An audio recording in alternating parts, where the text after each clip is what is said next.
The next one we have that is called as copying.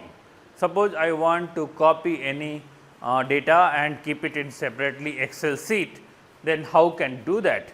So, if you want to copy, you just click on the particular any column. So, automatically when you click on the top, it will copy it entire data.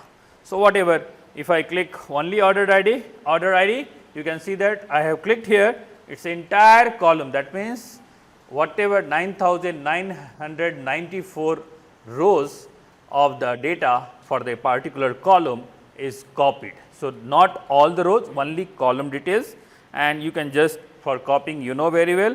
I will press Ctrl C and now open Microsoft Excel, okay, and I will just paste my data here. So, I will just click blank sheet, blank workspace, okay, and just click on anywhere and press Ctrl V. Copy values, sorry, copy was not working, copy values, come back here and Ctrl V, you just give Ctrl V. So, you can see that entire column data is copied over here. So, you can copy, you want to filter only a specific column, you can check it out. If you want to search, you can do this also. This is copying for entire